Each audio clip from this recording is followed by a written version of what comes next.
All right. We're very happy to be welcoming Colin Dover from SAP on this episode to discuss our best practices report on monetizing data and analytics. Colin, thank you so much for joining me today. How are you doing today? Very well, thank you, Andrew. Pleasure to be with you. Great, great. If you wouldn't mind, Colin, I'd like to start with a brief background on what it is that you do with SAP before we get into the nitty-gritty, if you will. Okay, well, I'll try and keep it short and sweet. I'm part of a North American Center of Excellence. We're principally focused on all things data, data management, ingestion through to analytics. Some of us spend more time getting involved in technical conversations with customers, and a small group of us spend more time, I guess, sort of holding strategy level discussions, facilitating some of those sort of workshop sessions that lead to better identification of the business outcomes and ultimately execution of effective use of data. So I spend time in that sort of activity for the most part. Been in the industry approaching 28 years. Started off life in Europe, as you can probably tell, and have worked with a lot of global corporations, cross industries, trying to, in many ways, address the same sort of data challenges. So broad experience, gone from low levels of technical depth to high levels of sort of business value abstraction, and worked with probably 4 or 5 different vendor organizations and consulting firms over the years. Fantastic. Well, that leads us nicely into our conversation here. I'm excited to hear your thoughts on monetizing data and analytics. So we'll get right into it here. I think a great place to start is what the chief factors that contribute to success in data monetization look like from your perspective that you've seen, perhaps interacting with your customer base. Absolutely. So I think the chief factors in many ways are, I'll say, a supersized or an increased valuation of the same sort of objectives that many customers I've worked with over the last 4 to 5 years have been trying to deliver from their data strategy initiatives. So there's a widespread recognition in most enterprises that data does represent value. The valuation exercise maybe hasn't been done to its fullest extent, and there isn't necessarily a clarity around what that value is ultimately. But instinctively, there's knowledge that it is there. I think for a lot of discussions, it really comes down to what are the organizational capabilities that need to be built? What are the core objectives and outcomes that the enterprise is pursuing? And we've seen a large shift, I think, over the last 2 to 3 years, and certainly the pandemic helped accelerate a lot of these discussions around perceived value of data turning into execution of a data strategy in support of very specific outcomes. For example, ESG is something that for the last 18, 24 months has been top of mind for a lot of companies, cross industries again. The data challenge in that particular outcome focused area is quite interesting, and for a lot of companies is unique compared to prior data initiatives. So that's really put a fine point on we need clear and effective governance. We need to understand the value of the data we're governing. We need to understand long term what we think the value will be in terms of our ability to operationalize that data, maybe productize it, and then once we productized it, ultimately monetize it. So I think the factors are familiar. They are consistent with an effective data strategy and how that's executed, and monetization is kind of the cherry on top of that cake. So that's very much what we're seeing. That's interesting. I'm curious if you've seen, yeah, as you mentioned, like the pandemic, have you seen a large shift in this type of thinking as far as, maybe taking more time out to assess these things where in the past years that just wasn't the case? Data undoubtedly through the pandemic, and certainly in the early days when we were initially, cast your mind back to the sort of the lockdown periods that we went through, very quickly data took on a different complexion in terms of expectation around value and its ability to guide through, what was a tumultuous and very unpredictable and unexpected business environment at that time. I saw a lot of customers move from seeing data as very much something that was a reflection of how well they were or weren't doing business historically, to something that was expected to deliver them from the threat of the the impact of business. And so we went from initially this retrospection in data to expectation of prediction, it being indicative of where the business could be taken in very confident terms. And I think it was at that point a lot of executives really started to see that there was this clear linkage to dollar valuation, and the data could take a more central role in the guidance of the business, as opposed to simply saying, yeah, we do these things very well, we should do more of them, and or we're not doing things as effectively as we'd like to, and therefore we should use the data to tune that process or activity. So it really did take on a distinctive shift. I think in the time. Oh, sorry. Oh, please keep going. I was just going to say, in the time since, I think that then has really led to the capturing of imagination that says we can use data in maybe ways that we hadn't thought of, that we can support business use cases and the outcomes associated with those, possibly again in a way that we had never thought of.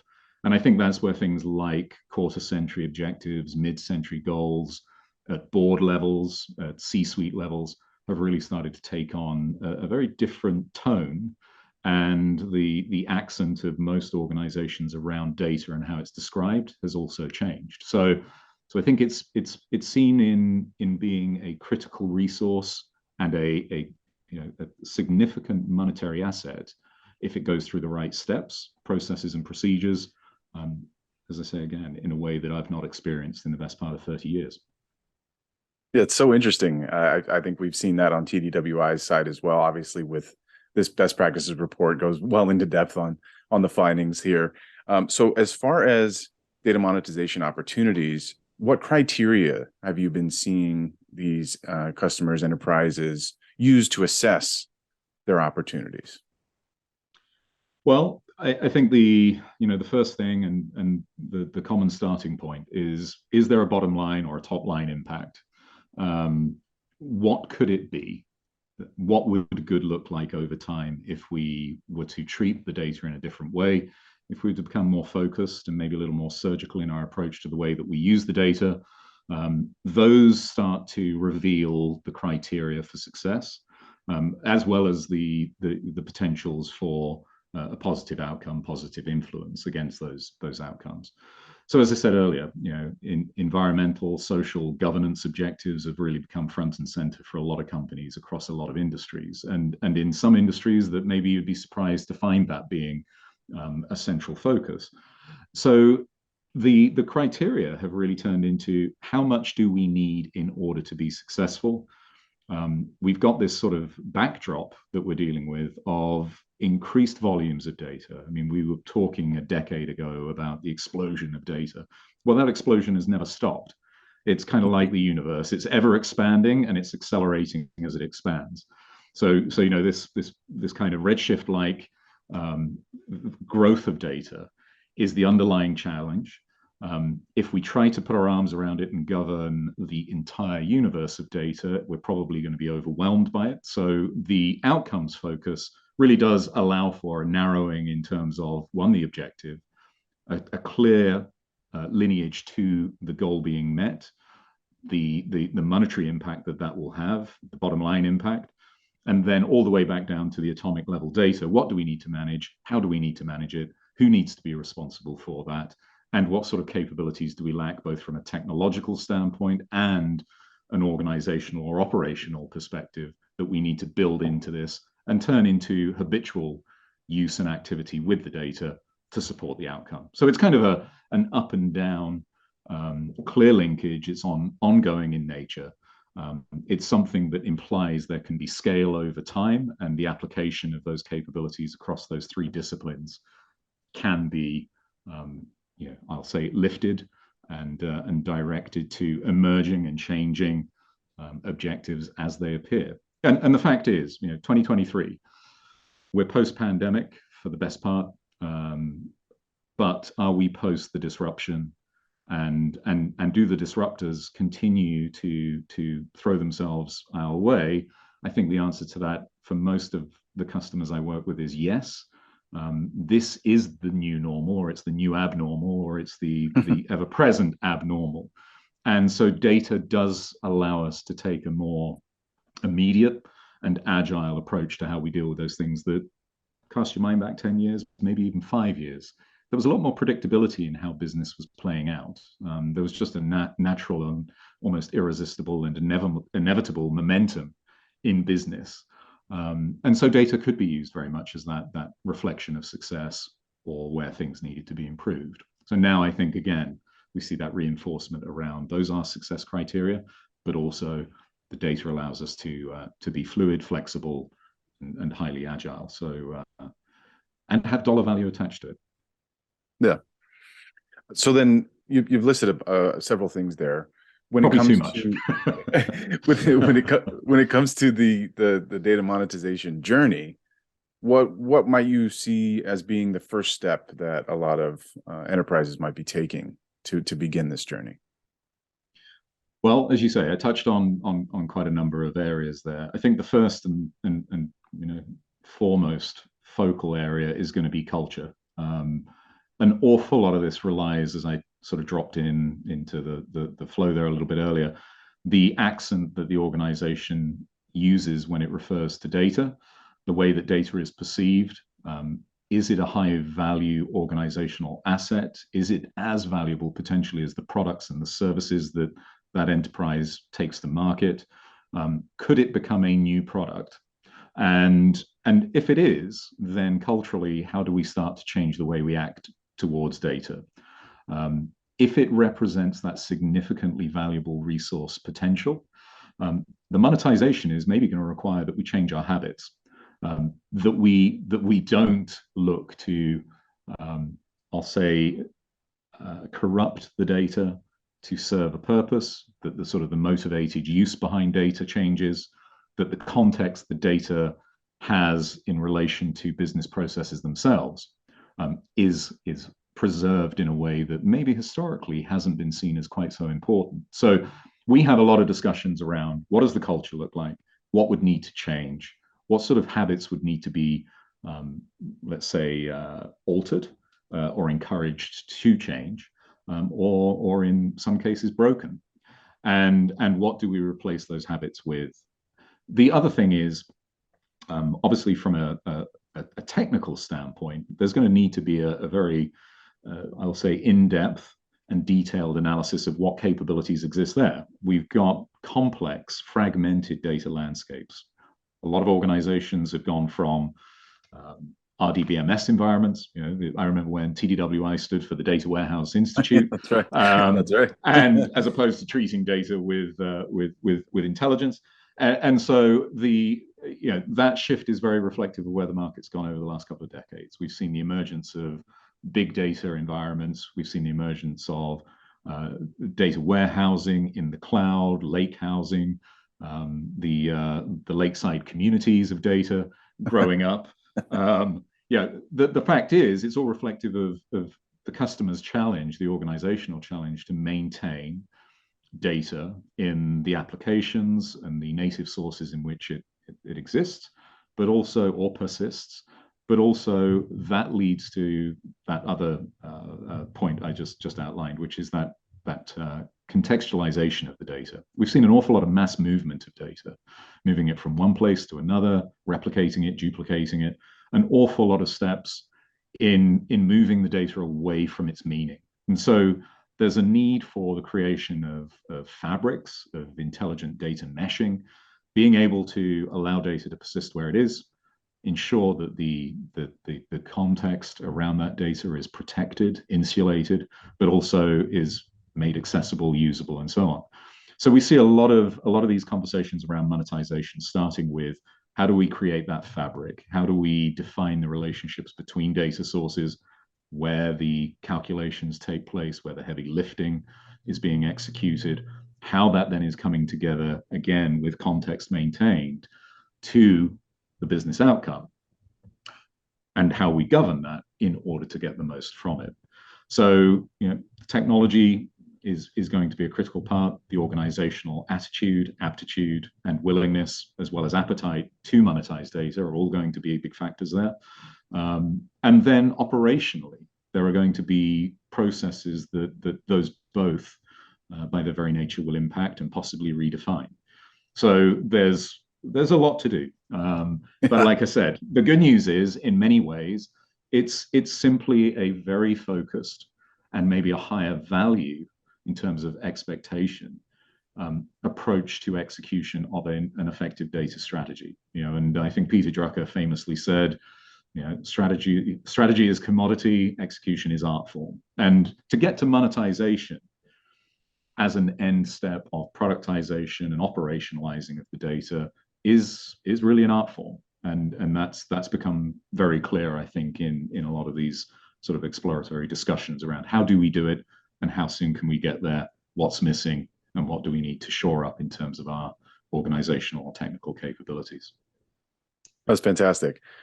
If you will allow, I'd love to drill down into some of the more technical aspects as far as what enterprises might be using for their platforms or tools or applications once they've begun the journey to sustain that data monetization. Have you seen some trends or some specifics in that area? Well, at the risk of entering into a shameless pitch for the SAP portfolio I represent, which you may expect me to do, I've resisted That's totally fine. to this point. I mean, we have a very clear vision around what will enable monetization, what will enable productization, and for some companies, it will be a case that the journey starts with the proposed destination of monetizing. But actually, through the course of execution, it'll be realized that productization is actually the best use of the data. That there are maybe ethical issues, there are data ownership issues that are overwhelming the monetization goal. Certainly, in some industries, that's going to be more obvious and immediately clear than others. So once we move back from that, we really get into, as I say, the creation of data fabrics. There's one customer I've worked with over the last few years. They refer to a data tapestry. So whether it's a mesh, a fabric, a tapestry, or the Persian rug, it's all very much indicative of the fact that data does start to take on the appearance of a thread of varying thickness and varying richness that is part of that interwoven landscape of data that collectively, we zoom out, we see the Bayeux tapestry, and it's a colorful picture that allows us to describe the business and the objectives in a certain way. So what technologies do we need for that? Well, we need highly capable ingestion capabilities.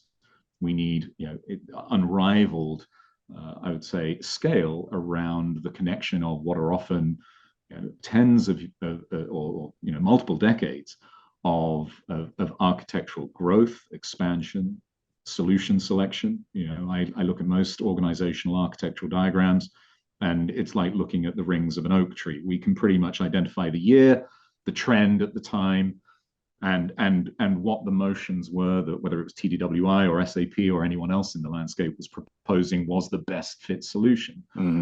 So there's an awful lot of pick of the littering that went on, and that littering of the architecture is often evident. It doesn't diminish the value of that data source or that application, though, and I would hate to think that we're dismissing that historical or heritage value in those various sources. So that's one reason that the SAP approach in most clearly manifested in a solution we launched about 6 weeks ago called DataSphere, is very much how do we create those connections, the unifying of those threads, the processes and the orchestration that goes with that, the identification of lineage, of heritage, of we'll say the pedigree of the data that runs throughout the landscape. And then how is that pedigree reflected in the way we apply that data to the outcome that we want to monetize? So technologically, we're looking at everything from ingestion through management, through governance, through to highly complex computations, calculations, application of AI, ML, spatial, graph, predictions, business functions, all designed to either build context back into the data where it's coming from or extract the context from the data where it resides currently, before then allowing that to fuel an outcome or set of outcomes. So for us, it's and I mentioned I'm part of a center of excellence that represents part of the SAP portfolio. We call that the Business Technology Platform. It's a very broad and deep collection of solutions in that portfolio. We're obviously not of the approach that we're prescribing. You need everything to make this work.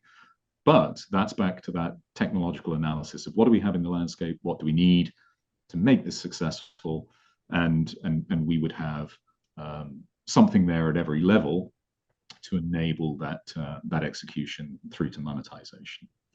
And you know, that's really where the enterprise architecture conversation usually starts. You know, where do we have gaps? Mm-hmm. What sort of human effort are we currently exhausting in order to make those things happen in a way that can't be scaled, and certainly can't be scaled and become something that is an ingrained organizational capability that we can execute on a sustainable basis. And those become very much criteria for success in monetization. Can it be scaled? Can we continue to do it on a sustained basis? Or will we spend more trying to do it than it's actually worth for us to do it? So that's back to the criteria. Yeah, very key questions there. I know we're short on time here, but I want to squeeze one last question in. You touched on it there, governance. So you kind of taken us through the journey here of how to assess and then how to start actually implementing these things. So how do you what would be like the most critical governance guardrails that people should be looking out for once they institute this type of model? Little over a week ago, I was in a meeting room in Chicago with probably a dozen CDAOs, CTOs, CIOs, and the thing that's always interesting in speaking to a group of that nature, with the views that they have of program success in their organizations over the years, is that governance is one of those things that kind of always eludes. And so it's I think in many ways one of the core requirements of monetization. One of the reasons that so many of their experiences are described in less than wholly successful terms is because there's always been a desire to govern everything. And the boil the ocean approach is, as I mentioned earlier, it's overwhelming and it's also unrealistic. More importantly, it's often unnecessary, because the reality is that once the outcome is very clearly defined, very well understood and communicated throughout the business, the stakeholders, the beneficiaries of the outcome, and if we're talking about monetization as the ultimate objective, that will put a very fine focus on what we need to govern and how. And so I think the glimmer of hope, the light at the end of the tunnel, which hopefully isn't the train, is the fact that the outcome in that narrow focus does allow us to say, and I mentioned it before, it's a very surgical identification of what data is most critical to supporting this monetization objective, because those are use case driven objectives more often than not. They're there to support particular types of analyses, and therefore that will lead us to certain types of data. And once we're convinced it's the right data, then we can govern it ad nauseum. We can throw all of our efforts into that, and we can understand that maybe 70–80% of what is adjacent to it isn't necessary, or isn't as enriching as maybe we would have assumed in the past, therefore doesn't require as much effort. So the governance requirement also becomes less. So what do we need to do? Well, it's clear documentation. We actually execute a process we call a data strategy canvas mapping exercise, where we take between 1 and 7 steps to identify what the outcome is, right through to the data strategy implications, the governance implications, and at a table level, at an atomic level where possible, what it is that will need to be governed by who, to what standard, and what is considered the minimum viable standard of governance to apply to that data set or sets. and that we also have the associated lineage. We understand where the data is coming from, and we understand the impact of any changes in that data as it's reflected all the way through to the outcome itself. So those touch both organizational approaches and technical capabilities in those same sort of guardrail outlines. But I think that really is where we see customers start to at least see the potential for governance being executed in a way it hasn't before. Well, that was fantastic, Colin. I think that was a great a conversation to explore this topic, and I want to give you an opportunity to mention where folks can engage further with SAP's product that you mentioned there. If you wouldn't mind sharing a little bit more, I know our audience will be interested. Yeah, we have. In fact, this was one of the funny things last week. One of the attendees asked me for some collateral, and I said I haven't seen collateral like that for probably the best part of 5 years. So SAP.com, DataSphere is that solution that I mentioned. We launched about 6 weeks ago. And I should just clarify, SAP was 50 years old last year. Wow. For the first 30 to 40 years of that, I think we were fairly characterized as, the ERP vendor. That's certainly what we're mostly known for. Certainly today, still the case. But for over a decade, over half of our business has been focused on data management, the delivery of data in analytics. And as I say, the group that I represent accounts to over half of the business. So it is something that we've spent an awful lot of time thinking about. Many of the people viewing this may be aware of SAP HANA. Well, that's very much deeply embedded at the core of everything we do. DataSphere is very much, I would say, emblematic of a well-established set of technologies that we've been building over the last decade.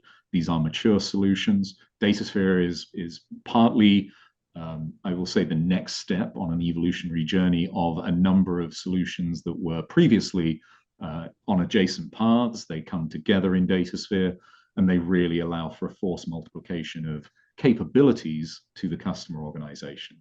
So it makes absolute sense that we bring them together and support what is a rapidly changing data challenge.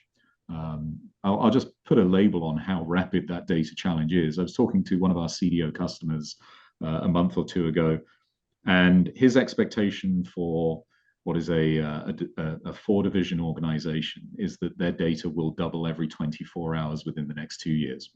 Wow. Which is raising all manner of questions around the role that AI can play, the role of integration of data, a lot of what we just talked about around governance. How do we govern data that's doubling every 24 hours? And make sure we don't swamp ourselves with the ambition to govern it all.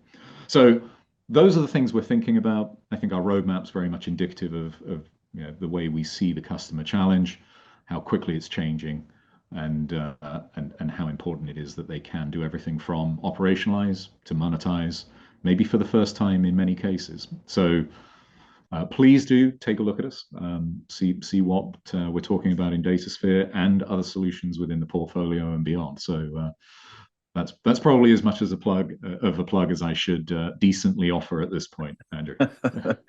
No, not a problem at all. I'm very glad that you shared it. I think that our audience will find a lot of value in exploring that. And Colin, I just want to say thank you so much for your time today. I know you're a busy man. I'll let you get back to handling all those other duties that are before you and your busy schedule. But again, thank you so much, Colin. It was a pleasure talking with you today. Likewise. Thank you, Andrew.